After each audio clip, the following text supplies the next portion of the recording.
사사기 6장 11절에서 16절의 말씀으로 애물, 보물 그렇게 제목을 잡았습니다.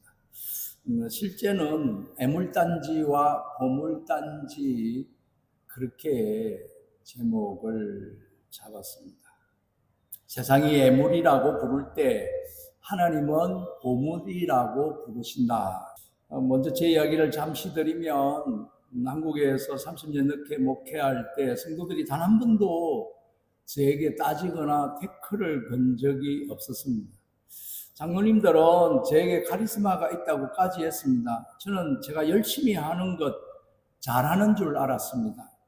시간이 지나고 지금에 와서 생각해 보니까 내가 성격이 급하고 성질이 더러웠음에 아마 성도들이 나에게 건들지도 않았고 따지지도 않았다, 그 생각들을 가져봅니다. 제가 하지 않은 대로 다 따라주었던 성도들이 참 착했다는 것을 지나고 나니까 내가 얼마나 모자라고 부족한 사람임에도 불구하고 성도들이 잘 섬겨주고 따라주었던가 생각을 합니다.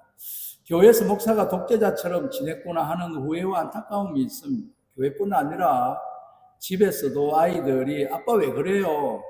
그렇게 한 적이 없었습니다. 집사람도 내가 하자는 대로 다 따라주었습니다. 집에서도 나는 독재자였다는 그런 생각을 하게 됩니다. 아이들이 아빠와 교회에서 목사와 이중적인 모습에 얼마나 실망하고 곁으로 말을 못하고 속으로 원망을 많이 했을까, 그런 뒤늦은 후회를 해보기도 합니다. 집사람에게, 아이들에게, 또 성도들에게 참 미안한 마음을 가지게 됩니다. 그런 나의 모습이 교회에서나 또는 가정에서 제일 중요하게 역할하는 보물이 아니라 애물단지가 되었다.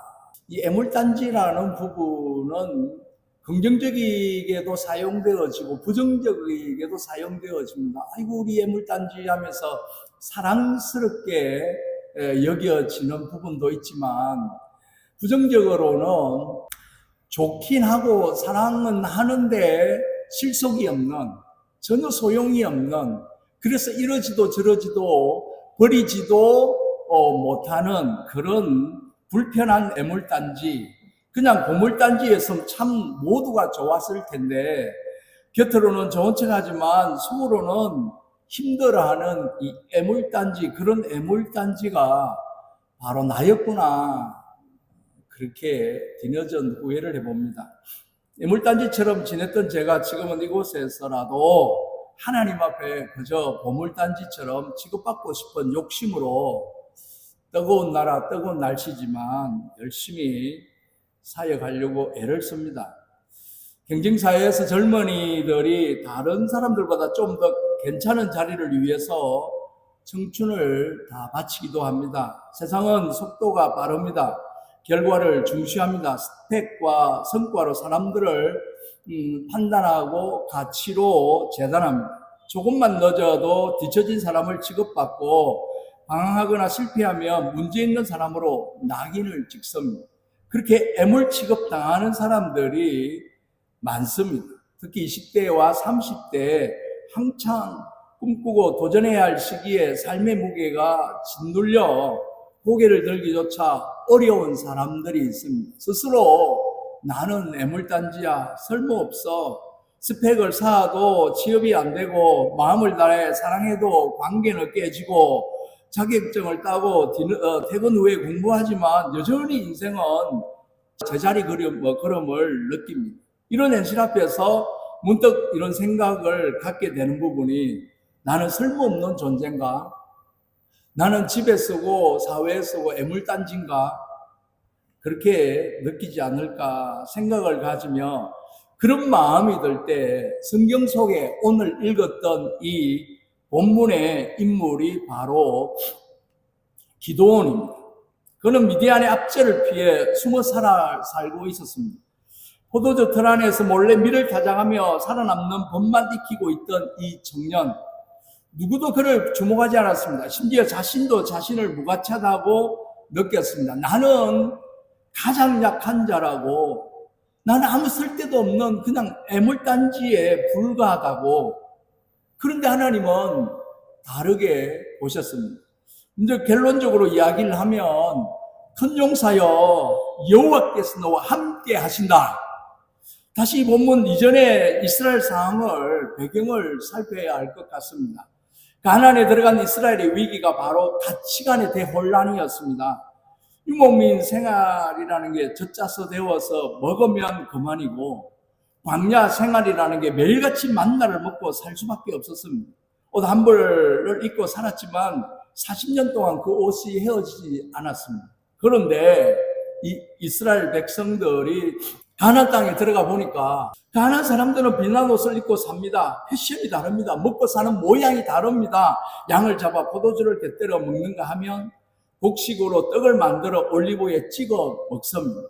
저녁이 되면 춤을 추고 노래를 부르고 산당에 올라가 마음껏 쾌락을 즐깁니다. 눈이 뒤집힐 만도 했습니다. 하나님께서는 이 모든 것을 본받거나 부러워하지 말고 부수고 쫓아내고 물리치라고 말씀을 했습니다. 왜 사람들과 친하게 지내지 말고 그들과 싸워서 쫓아내려고 말씀을 하셨는가? 그들은 우리가 친하게 지내야 될 친구가 아니고 무당이고 창기요 사단마귀이기 때문에 그렇다는 겁니다. 그러면 그곳이 적과 꿀이 흐르는 하나님이 왕 되시는 약속의 땅이 될 것이다. 그렇게 말씀을 했던 것입니다.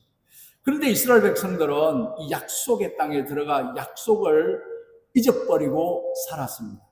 사사시대 이스라엘이 민족적 위기를 맞이할 때마다 하나님께서는 그 아픔과 위기를 치료하시기 위해 따로 준비된 영웅을 찾아내는 것이 아니었습니다. 따로 준비된 영웅이 있는 게 아니었습니다. 하나님은 평범한 사람들을 불러서 당신의 위대한 사역을 감당하게 하셨습니다. 오히려 기대하지 못했던 약자를 불러 세상을 변화시켰습니다. 자신은 아무래도 적임자가 아니라고 항의하는 인간들을 하나님의 일꾼으로 보물로 세셔서 당신의 사역을 감당토록 하신 것이었습니다. 왜 그랬을까? 이토록 연약한 한 사람 한 사람이 하나님 앞에 부름을 받고 세임받을 때에 이토록 멋진 일들을 감당할 수 있었다고 한다면 이스라엘이 온전히 하나님 앞에 순종하고 돌아올 때에 이 가나안 땅에서 얼마나 엄청난 일이 일어날 것인가 하는 것을 우리에게 보여주고자 했던 것입니다. 오늘 본문에서 아주 골마버린 이스라엘을 살려내기 위해서 다섯 번째로 사사로 등장하는 이 인물은 유명한 기드온인 부분들을 보게 됩니다. 기드온 하면 주일학교 때부터 교회를 다닌 사람들은 선생님으로부터 신나게 들었던 이야기, 300명의 군사로 그 어마어마한 미디안을 물리쳤던 용장 중에 용장으로 기억할 수 있습니다. 기드온이라는 이름은 나무 베는 자, 곡식 자르는 자, 그런 뜻을 가지고 있습니다. 기드온을 성경 무대에 등장시키는 오늘 본문은 기드온이 영웅도 용장도 이스라엘의 보물도 아님을 우리에게 보여주고 있는 본문입니다. 대단히 실망스러운 모습으로, 아주 초라한 모습으로 애물단지로 무대에 등장시켰습니다. 하나님께서 이스라엘 백성이 약속의 땅에서 약속을 잊어버렸고 하나님을 잊어버렸고 바알을 섬겼을 때 하나님은 이스라엘을 이번에는 미디안과 아말렉의 손에 넘겼습니다. 미디안이 어떤 모습을 하고 있습니까? 본문 그 앞에 5절에 이는 그들의 짐승과 장막을 가지고 올라와 메뚜기 떼같이 많이 들어오니 그 사람과 낙타가 무수함이라. 이 구절을 통해서 이런 그림을 머릿속에 우리가 영상을 해본다면 대장격인 사람이 낙타 등에 앉아서 진두지휘를 하고 지경 명령을 내립니다. 그러면 낙타떼가 엄청난 모래바람을 일으키며 이스라엘 마을로 진격해 들어옵니다. 겁에 질린 이스라엘 백성들은 들에서 일을 하다가 말고 비명을 지르고 도망해 보지만 낙타 발굽에 수없는 양민들이 짓밟혀 죽습니다. 그 뒤에 짐승 양과 소떼를 몰고 뒤따라오는 수십만 메뚜기 떼 같은 미디안 족속들이 대이동을 시작합니다.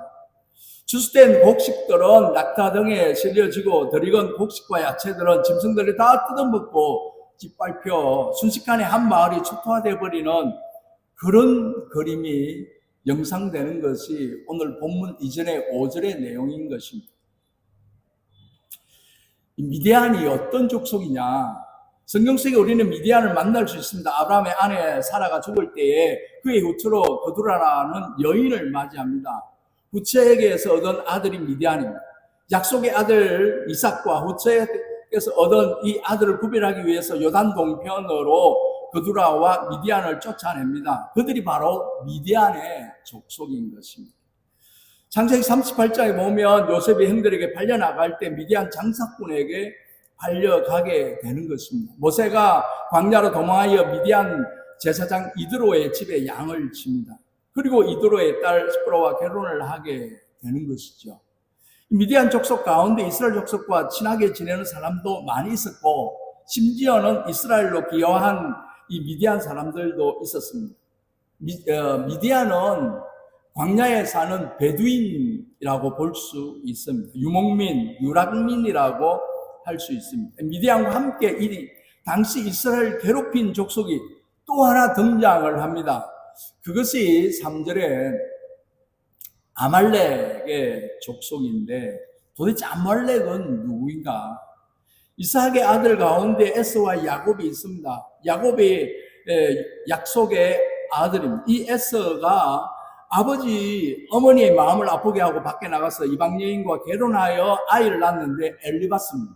이 엘리바스가 결혼한 다음에 또 후처를 얻어서 아이를 낳았는데 그 아이가 아말렉입니다.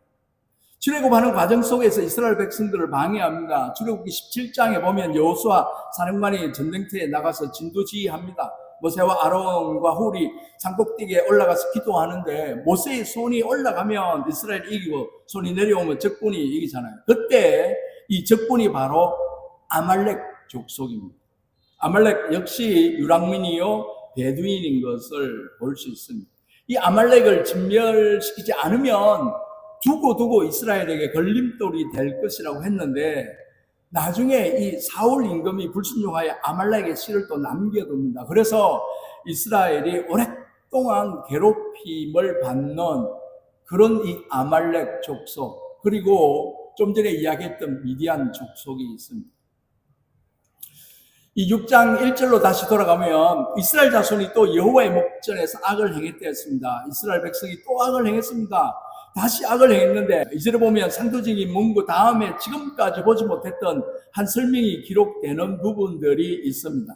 이 부분이 바로 이스라엘 자손이 미디안으로 말미암아 산에서 웅덩이와 굴과 산성을 자기들을 위하여 만들었으며 고양이를 보고 겁에 질린 생쥐 새끼들이 굴 속에 숨어들듯이 미디안과 아말렉을 보고 놀라고 또 놀라서 쫓겨서 깊은 산속 토굴 속에서 이스라엘 백성들이 다 숨어서 살던 초라하고 비참한 모습, 이 하나님의 백성, 하나님의 성민이 가장 초라한 꼴을 하고 있는 그 모습이 바로 6장부터 나오고 있는 것입니다.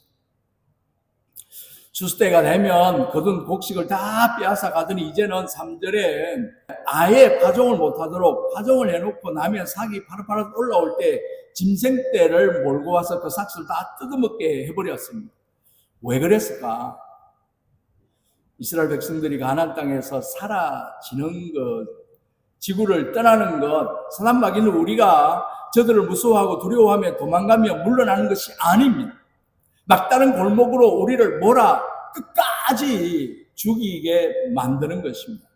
우리가 인생의 위기를 만나고 어려움을 겪을 때 그것을 헤쳐나가고 문제를 짓밟고 일어서야지 문제에 짓밟히고 파묻혀서 거기에 매몰되면 안 된다라는 것을 우리가 생각하게 됩니다. 마귀의 전략은 믿음과 이 성령의 능력을 우리가 발휘하지 못하게 하도록 하는 것입니다. 이 엄청난 위기 속에 이스라엘은 이 문제를 어떻게 돌파했겠습니까? 자신의 힘으로 도저히 일어날 수 없는 중병 환자가 된 이 이스라엘은 이때마다 어떻게 했느냐? 여호와 하나님께 부르짖었더라. 그렇게 성경에 나옵니다. 오늘 본문에서 부르짖었다는 말이 두 번씩이나 반복하여 나오는 내용이 1절에서부터 계속 나옵니다. 그만큼 고통이 심했다는 뜻이고 부르짖음이 철저하고 애처롭게 들렸다는 이야기입니다.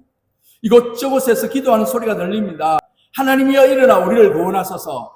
애처롭게 철저하게 부르짖습니다. 이 애처로운 기도를 들으시고 하나님은 어떻게 응답하십니까? 지금 이스라엘에게 필요한 것은 한 자루의 칼이기도 하고 힘센 장수가 필요하기도 하고 또 한 대박의 살이 필요하기도 합니다. 그런데 7절에 부르짖음으로 하나님께서 살을 가정마다 말로 가마니로 갖다 주었다는 이런 기록이 하나도 없습니다. 또 8절에는 여호와께서 이스라엘 자손에게 한 선지자를 보내시니 이름 없는 무명의 선지자를 이스라엘 땅에 보내주신 겁니다. 돈을 가지고 온 것도 아니고 무기를 사질러 온 것도 아니고 군사를 모아 준 것도 아닙니다. 이스라엘을 책망하기 위해서 이름 없는 한 사람의 설교자를 보내주셨습니다. 그 설교자를 보내서 애굽에서 너희들을 건져내면서 얼마나 엄청난 기적으로 함께하지 않았느냐, 다 잊어버렸느냐, 수많은 적들을 하나님께서 친히 몰아내지 아니하였느냐. 그런데 너희들은 하나님의 말씀을 기억하지 아니했다. 하나님을 버렸다. 약속의 땅에 와서 약속을 잃어버렸니? 너가 약속하고 너가 고백했던 것은 다 어디 갔냐? 하나님의 약속을 너희들이 먹고 살 수 없게 된 것이 아니더냐? 메시지였습니다. 왜 더 열심히 일하지 않았느냐? 책망하지 않았습니다. 왜 무기를 만들고 국방을 소홀히 하지 않았느냐? 그렇게 책망하지 않았습니다. 아까 사울하고 가나안 땅에 들어보냈더니 악과 한통속이 되어버렸고, 우상을 파괴하라고 가나안 땅에 들어보냈더니 우상을 숭배하기 시작했고, 가나안의 가치관을 몰아내고 하나님의 나라 가치관으로 그 땅에 하나님의 나라를 세우라고 보냈더니 아예 그들을 부러워하고 그들이 먹고 사는 것을 너희들이 먹고 사는 지경에 이르렀다고 그들을 책망했습니다. 이토록 이스라엘 백성들에게 말씀을 선포한 다음에 여호와의 사자가 이야기합니다. 출애굽할 때 함께 하셨던, 광야 여행에 함께 하셨던, 요수아와 함께 가나안 땅으로 백성들을 인도하셨던 그 여호와가 기드온을 찾아오셨던 겁니다. 여호와의 사자가 기드온을 찾아왔을 때 기드온은 어디에 있었습니까? 포도주 들 속에서 나락을 까고 있습니다. 밀을 타작하고 있습니다. 부찌깽이로 밀 한 다발을 들고 툭툭 두드리며 타작하고 있는 이 꼴을 하고 있는 겁니다. 밀 타작은 원래 타작마당에서 하는 것입니다. 왜 조그마한 포도주 틀에 들어가서 타작을 하고 있습니까? 보란듯이 타작마당에서 타작을 하고 싶지만 미디안 군대가 와서 다 빼앗아가니까, 그러다가 목숨도 부지하기 어려우니까 이 얼마나 비참하고 어이없는 꼴입니다. 하나님의 백성, 하나님의 성민이 숨어서 밀타작을 하고 있습니다. 포도주 틀은 밀타작장이 아니고 굴욕감을 느끼는 꼬락서니가 지금 본문의 모습, 이게 이스라엘의 모습이요, 기드온의 모습이요, 한국 교회의 모습이요, 나의 모습이요, 너의 모습이 아니냐라는 것입니다. 도대체는 뭐냐? 평화로울 때 이곳에서 포도를 떨며 노래를 부르고 기쁨의 환호를 지르며 포도주를 담그는 그릇이었습니다. 지금 그 행복이 어디 가고 기쁨은 어디 사라지고 이 꼴이 뭐냐? 여호와의 사자가 이 초라한 꼴을 하고 있는 기드온을 찾아와서 뭐라고 이야기합니까? 야 이놈아, 이게 무슨 꼴이냐 하며 머리를 쓰다마 드는 것이 아닙니다. 하나님께서 뭐라고 하셨습니까? 큰 용사여, 나의 보물이여. 놀리는 이야기가 아닙니다. 비꼬는 이야기가 아닙니다. 큰 용사여, 하나님께서 너와 함께 계시도다. 능한 용사라는 것입니다. 그러나 하나님께서 기드온을 약 올리려고 이렇게 부른 것이 아닙니다. 가장 초라한 모습을 하고 있을 때 하나님께서는 당신의 백성들에게 가장 영광스러운 이름으로 그를 불러주신 것입니다. 큰 용사로 서시겠다는 것입니다. 초라한 모습으로 숨어서 밀타작이나 하고 있는 기드온에게 나타난 용사 기질이 있어서 그렇게 부른 것이 아닙니다. 하나님이 큰 용사로 서시겠다고 약속하신 것입니다. 기드온이 큰 칼을 휘두를 때 큰 용사여 이렇게 불러주었으면 얼마나 폼이 나겠습니까? 부찌깽이 들고 항아리 속에 들어가서 나라 땅을 톡톡 치고 밀이나 까고 있을 때 그때 큰 용사여 얼마나 창피하겠습니까? 이 말씀을 듣기 좋으라고 한 덕담도 아님. 기도는 아마 속으로 그랬을지도 모릅니다. 아니 저 같으면 이 양반이 지금 시국을 몰라도 한참 모르네. 세상 물정을 몰라도 이렇게 모를 수가 있냐. 우리 민족이 당한 위기를 몰라도 너무 모른다. 내 꼴을 봐라. 내가 무슨 큰 용사냐. 그런데 하나님은 큰 용사로 지금 기도원을 부르는 겁니다. 이런 자들을 들어서 큰 일을 이루시겠다는 것입니다. 우리가 읽었던 본문을 다시 보면 15절에 주여 내가 무엇으로 이스라엘을 구원하리까? 보소서 나의 집은 므낫셋 중에 극히 약하고 나는 내 아버지 집에서 가장 작은 자니이다. 이 기도원이 겸손을 떠는 이야기가 아닙니다. 당신이 나를 찾아왔는데 나는 희망을 가질 인물이 못 됩니다. 나는 빛을 보잘 것이 없고 초라한 존재입니다. 그저 애물단지에 불과합니다. 잘못 찾아왔습니다. 기도원을 놀리기 위해 큰 용사라고 한 것이 아닙니다. 이제 기도원의 모습은 작은 자입니다. 초라합니다. 이래저래 쓸모없는 애물단지가 되었습니다. 빛나기 짝이 없는 모습입니다. 그 모습이 바로 이스라엘의 모습인 것입니다. 오늘 이 꼬락서니를 하고 있지만 내가 너와 함께 함으로 말미암아 이 민족을 구원하는 나의 보물 큰 용사로서 너는 세임을 받을 것이고 그렇게 하나님은 이야기를 합니다. 하나님이 우리와 함께 하신다면 이토록 비참한 일이 우리에게 왜 일어나느냐고 항변하는 기도원을 나무르지 않았습니다. 출애굽할 때에 있었던 이적이 당신이 살아계신다면 오늘은 왜 이런 이적이 일어나지 않느냐고 항변하고 따지는 기도원을 책망하지 않았습니다. 14절에 보면 이 너의 힘으로 가라. 그리고 이스라엘을 미디안 손에서 건져내라. 그렇게 말씀합니다. 포도주 틀 속에 숨어 미랄이나 까고 있는 자에게 하나님의 사자가 오시면 그리고 그를 큰 용사로 불러주시고 하나님이 함께 하겠다고 약속하셨으면 아멘 하고 감격하며 울며 일어나서 나가야 할 것인데 미디안은 따졌습니다. 원망했습니다. 오늘 본문 마지막에 하나님이 말씀하는 내용입니다. 내가 반드시 너와 함께 하리니 내가 미디안 사람 치기를 한 사람을 치듯 하리라. 삼갈이 600명을 죽였다고 에옷이 악한 왕을 단번에 칼로 찔러 죽였고 드보라가 10,000명으로 싸워 이겼다고 넌 한 명을 찌르듯이 메뚜기가 때 같은 저 미디안을 물리치게 할 것이라고 그렇게 이야기를 하는 겁니다. 여기 기도는 당시 이스라엘의 모습입니다. 항아리 속에 들어가 부지깽이로 나라를 떨고 있는 꼬리, 이스라엘의 꼬리요. 이 큰 용사가 되어 단 300명의 군사로 수십만의 미디안을 물리치는 이 모습도 바로 이스라엘의 모습인 것입니다.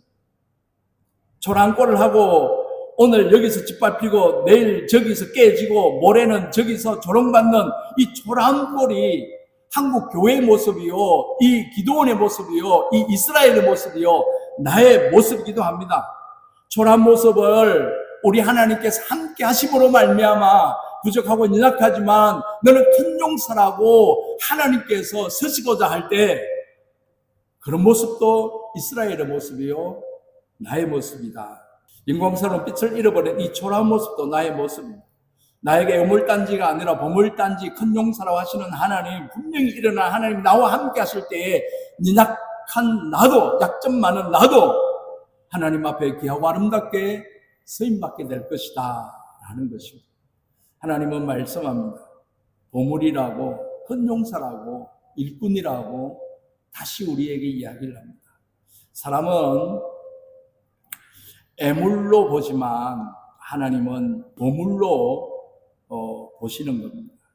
기도원은 자기 안에 아무런 자산도 능력도 느끼지 못했습니다. 하나님은 그를 부르셔서 서셨고 결국 그 시대를 바꾸는 인물로 사용했습니다.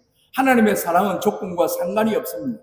하나님의 서심은 출발선이 아니라 그의 부르심에부터 시작이 되는 것입니다. 내가 넉다운이 되고 내가 완전히 다 아무것도 없을 때, 능력이 없을 때 하나님은 그때 시작하게 하시는 것입니다. 이 순간에 많은 청년들이 나는 왜 이렇게 사는 걸까? 나는 왜 실패밖에 반복이 안 될까? 질문을 품고 있습니다. 그러나 실패는 끝이 아니라 하나님의 시작이라는 것입니다. 하나님은 세상에 버린 돌을 집 모퉁이의 머릿돌로 삼으신 것과 같이 하나님은 사람이 미련하다고 여긴 것을 택하여 지혜 있는 자들을 부끄러워하게 하는 것과 같이 너무 일찍 인생의 X를 그어버리는 것이 아니라 애물로 보는 그 시간을 통하여 하나님은 보물로 여기는 정체성과 사명을 준비하고 계신다는 사실을 믿으시기를 바랍니다. 한계에 부딪혔다고 느낄 때 오히려 물어나는 것입니다. 하나님, 이 시간 속에 나에게 무엇을 말씀하십니까? 절망은 방향을 바꾸는 기회가 될 수 있고, 실패는 하나님의 부르심을 더 깊이 듣는 통로가 될 수 있고, 애물 같았던 인생이, 쓸모없는 인생이 하나님의 손에 들려질 때 보물로 다시 쓰임받게 되는 큰 용사가 된다는 사실을 우리가 기억하면서 지금도 하나님은 묻고 계십니다. 너는 누구의 기준으로 자신을 보고 있냐? 내 환경, 내 조건, 내 상황, 나의 모습을 볼 때는 정말 기도원의 첫 모습과 같은 초라한 모습일 수 있습니다. 세상은 포기할지라도 하나님은 포기하지 않으시는 그 사실 하나만 다시 붙든다면 우리는 큰 보물로, 큰 용사로 하나님 앞에 복되게 아름답게 서임받는다는 사실을 기억하시고 믿음으로 하나님 앞에 나아가는 저와 여러분들이 되시기를 바랍니다.